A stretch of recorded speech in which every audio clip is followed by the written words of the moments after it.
What's going on, boys and girls? It's your boy Payne. Welcome back to another Street Fighter Duel video. Okay, so we're gonna do two things today. One, I'm gonna talk about Nero real quick because there is something that a lot of you may not know. Some of you may, but I think it's good to get the information out. So first off, shout out to JB for providing this info. I'm gonna show you guys real quick what I'm talking about. So I'm gonna bring my Discord screen over here, okay? Just bear with me here. You guys can see it hopefully. Oh, hold on, it's gone now. Boom. Okay, so. JB and I were actually chatting yesterday because he reached out to me in my comment section and it was like, hey, can I reach out to you in Discord? I said, absolutely, go ahead. So there's something about Nero. That a lot of people don't know, and he's trying to explain it to me. And after looking at it, we kind of have a pretty good idea of what's going on. So the first thing is a C1. His C1 is not actually translated correctly whatsoever. So he went ahead and showed it to me what the C1 says. So Crimson Summit. Slashes 2 times consecutively, dealing damage equal to 210% of attack. Obtain 1 stack of demon power after unleashing. Parry power increased by 12% after 12 seconds after using. And then at 3 or more stacks, changes the attack type, increases damage by 40%. So changes the attack type, you put a little arrow there, doesn't actually tell you what that means. Right? Yeah, nobody knows the hell that means. So he went ahead and made a video for me. So I'm going to go ahead and share this with you guys on YouTube.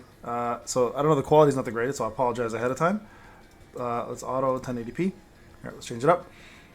So watch what happens when Nero does his C1, okay? So you can see the name, right? It's all the same. Everything he just showed me changes the attack, etc. So nothing there changes, but you now watch what happens when he actually uses his C1 with the actual 3 or more stacks of demonic power. And this is the whole point.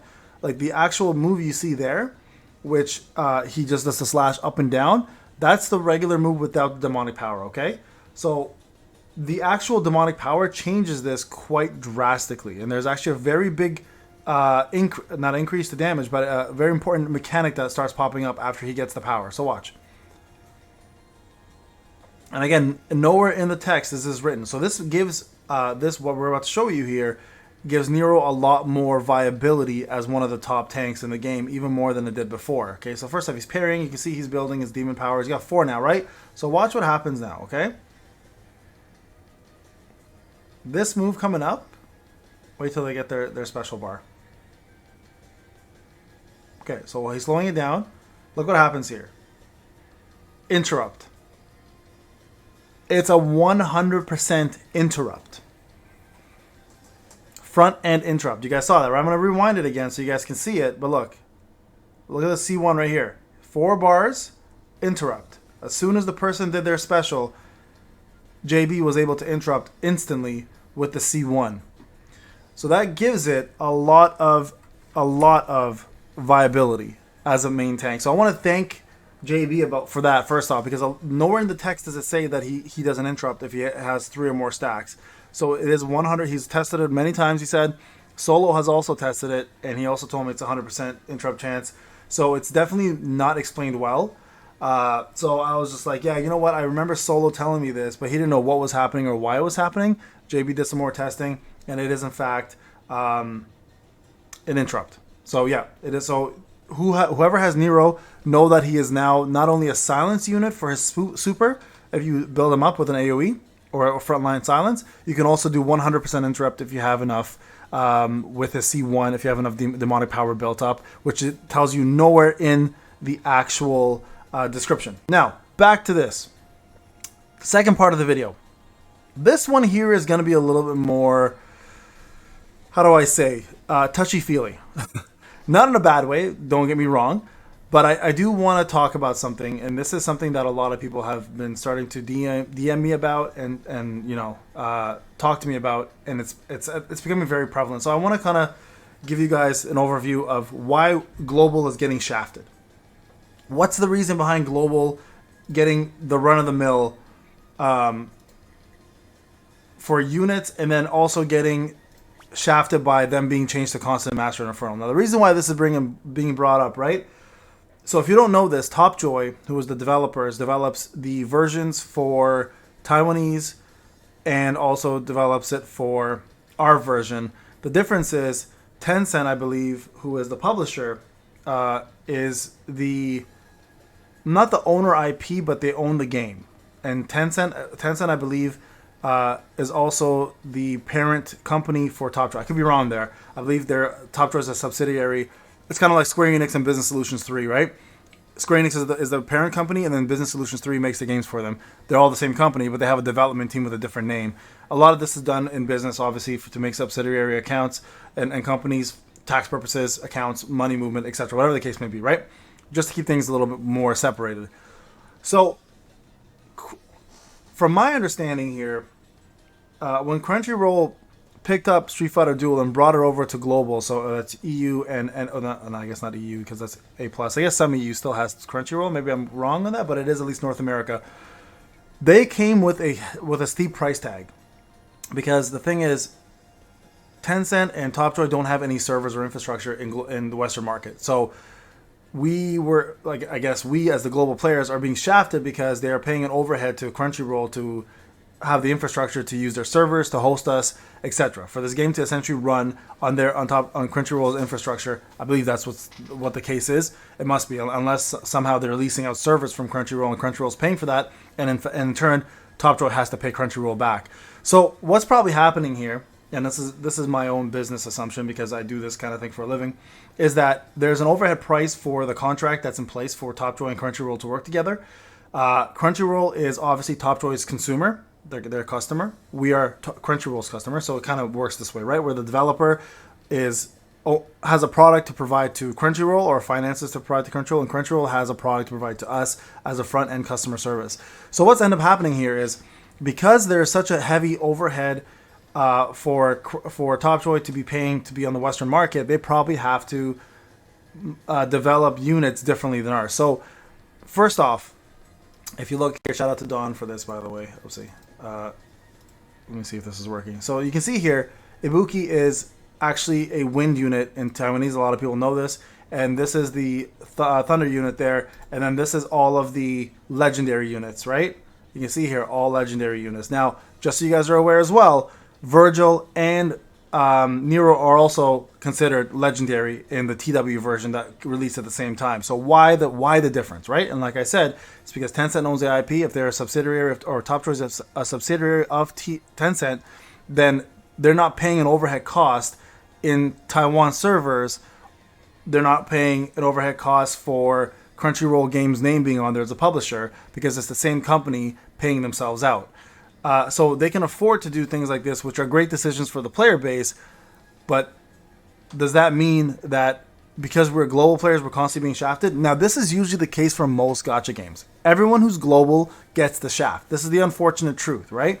Now, I'm not saying that Crunchyroll is innocent in all this. Don't get me wrong, because they must have obviously set the prices. They must have written the contract out. There must have been a financial figure that TopDraw had to meet in order to make them happy. Now, do I believe that number has been met? Absolutely. I think the game made 10 million the first month or some craziness like that. Maybe not 10 million, maybe 6 million, 3 million, whatever the case may be. But I'm sure that's much larger than what the contract would have stated.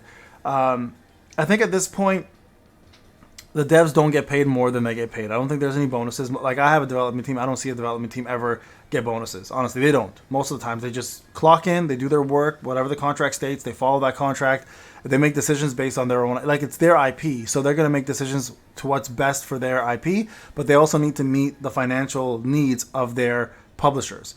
So I believe there's definitely a hand for Crunchyroll to play in this, but I believe at the same time that the TopDraw is kind of stuck with this financial burden, and hence why people from global like ourselves constantly are getting these crazy pay-to-win units that the folks at the TW version, which is what we're mostly compared to, is not.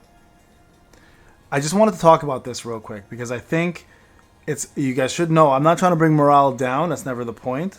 But it's my job as a content creator for this game to kind of let you guys know what's going on. Now, a lot of us are digging into the Taiwanese version and we're noticing some major differences, right? It almost feels like we should have all just played the TW version at this point, right? I mean, that's what it comes down to. They're so much friendlier there in terms of the way they treat their player base. But again, I think it has a lot to do with what I just mentioned. So, do I see a change happening in the future? Hazing brought up a really good point, and I agree with him on this. that MHken back in the day was super expensive for us in terms of how most gacha games handle things, right? And then we got worse. And now if they bring back, let's say, the turtles in an MHken format, where there's like an actual pity bar, you pull X amount, you get a unit. I feel like that would make people appreciate it more because we've been. It's kind of like this. Someone gives you a stale cracker as your first meal. Like, this is gross. Like, why would I do this to myself, right? And that's what MHken was, a stale cracker. And you're kind of like, why would I do this to myself? Why am I paying so much money for the stale cracker? It's what you paid for. And then they hear you complain, and this is their plan all along. They take that stale cracker away and they give you rocks. Like, you got to chew on these rocks now for X amount of time, and you're like, wow, I missed that stale cracker. So when you get that stale cracker back, that was the best thing you've ever had in your life because you were just eating rocks the whole time.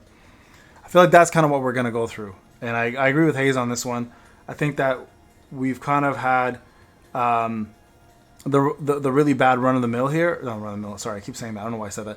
We've been run through the gauntlet here of horrible gacha practices. That when they bring back something that's still really bad, with like a special currency, for example, let's say ooze currency, right? And people, or a pizza currency, whatever the case may be, for turtles, for just use the Ninja Turtles as an example. I feel like if they bring back MHken style pity for that point, we're all going to be up in arms being like, this is incredible. Come on, guys. We're not that dumb, right? I hope not. Because it's still bad practice either way, but at least, hey, it's better, right? Got that stale cracker back. Anyways, guys, this is Payne. Let me know your thoughts. I'm curious to see what you guys think. Do you guys think that, and if anyone's an expert here at publishers, developers, and stuff, I want to hear your thoughts. Remember, keep in mind, though, this is a Western publisher dealing with a Eastern developer, and it's a whole different ballgame. Like, I have publishers and developers from the West that I deal with, and it's a little different. We have a lot more say as the consumer. I don't know if it works differently, but let me know if you guys have anything you want to add to the comment section. But I just want to shed some light on this because I think it's a topic that a lot of people are confused about and don't know about. Hell, I'm still kind of a little bit confused about it, but I have a little more of an understanding being in the business now, and being there for 12 years actually, and just kind of sharing my thoughts on it. And some of this stuff has been discussed, right, between many different content creators and people in the IT world. So again, I'm curious to see what you guys think. Let me know your thoughts, and I hope you guys who have Nero are utilizing him, and if you don't have Nero and you were thinking about buying him, maybe this will change your mind. There you go, guys. This is Payne. I'll talk to you guys in the next one.